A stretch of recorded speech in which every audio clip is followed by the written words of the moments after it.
అస్సలాము అలైకుం వరహ్మతుల్లాహి వబరకాతుహు. సోదరులారా, మన ముస్లింలు కేవలం ఈగోల వల్ల జమాత్లతో కొంతమంది విడిపోయారు, అట్లానే కొంతమంది రాజకీయ పార్టీలుగా కొంతమంది విడిపోయి ఉన్నారు. కానీ మనము ఎప్పుడు కలుస్తామంటే మన పైన పెద్ద ఆపద వచ్చేస్తే, అయ్యా ఎన్ఆర్సీ వచ్చేసింది, నీకు ఇంట్లో నుంచి తోలేస్తున్నారా రేపటి నుంచి అంటే, అమ్మో మేము రోడ్ల మీద తిరుగుతామండి అని చెప్పి ర్యాలీలు తీసుకుంటూ తిరుగుతున్నాం. కానీ అసలు దీపం ఉన్నప్పుడే ఇల్లు చక్కదిద్దుకోవాలి అనే దాంట్లో మనం లేము. ఎందుకంటే గతంలో చూడండి, స్వాతంత్రం వచ్చినప్పుడు మొట్టమొదటి విద్యాశాఖ మంత్రి ఒక ముస్లిం, మౌలానా అబుల్ కలాం ఆజాద్. ఆయన ఎన్నో పుస్తకాలు రాశారు, ఆయన గురించి చెప్పాలంటే చాలా ఉంది. అయితే అలాంటి నాయకులు ఈ రోజు లేరా అంటే చాలా మంది ఉన్నారు, కానీ వారందరినీ కూడా తొక్కేస్తున్నారు. మనం ఎంతసేపటికి ఏంటంటే ఆడి జెండాలు మోయడం, ఈడి జెండాలు మోయడమే అలవాటైపోయింది. కానీ మనం కూడా రాజకీయంగా ఎదగాలి అనేది ఎవరికీ లేదు.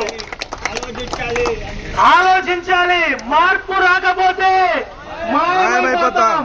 ఇవాళైనా సరే ఏంటంటే ఎవరో వస్తారు ఏదో చేస్తారని చెప్పి మనం చూడాల్సిన అవసరం లేదు. ఇప్పుడు చూడండి, పెద్ద ఆయన ఎంత ఇదిగా చెప్తున్నారు. ఎందుకంటే ఎవరో వస్తారని ఎదురు చూడమాకండి అంటున్నారు.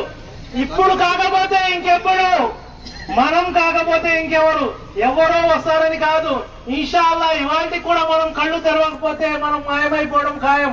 కాబట్టి మిత్రులారా, ప్రతి ఒక్కరు కూడా రాజకీయంగానే కాదు, మీ పిల్లల విద్య విషయంలో కూడా ఏంటంటే అవసరమైతే ఒక పూట పస్తులు ఉండండి, కానీ పిల్లల్ని విద్యావంతులుగా చేయండి. ఇవాళ చూడండి, ఇంట్లో ఒక అతను చదువుకుని ఒక సాఫ్ట్వేర్ ఉద్యోగంలోనో లేదంటే ఫారెన్ పోయో లేదంటే ఒక డాక్టర్ గానో లాయర్ గానో ఎదిగితే ఆ ఫ్యామిలీ మొత్తం కూడా ఒక మంచి హైఫై ఫ్యామిలీగా ఎదుగుతుంది.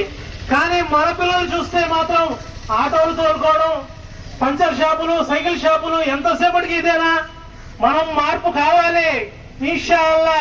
ఇప్పుడు కాకపోతే ఇంకెప్పుడు, మనం కాకపోతే మార్పు రాకపోతే మాయమైపోతాం. కాబట్టి సోదరులారా, ప్రతి ఒక్కరు కూడా మార్పు కోసం ఆలోచించండి. ఇప్పుడు కాకపోతే ఇంకెప్పుడు. మనం అందరం కూడా కలిసి మనం ఒక మనలో నుంచే నాయకుల్ని తీసుకొచ్చి వాళ్ళందరినీ కూడా ఎదిగే విధంగా సహకరిస్తూ మన నాయకుల్ని మనము ఎదిగే విధంగా చేస్తూ మనం కూడా చట్టసభల్లో మన యొక్క గొంతు తెరవాలని చెప్పి మీరందరినీ ముఖంగా కోరుకుంటూ సెలవు తీసుకుంటున్నాం. ఇప్పుడు ఆకుల్ మనార్ సర్పంచ్ రఫీ గారు మాట్లాడుతున్నారు.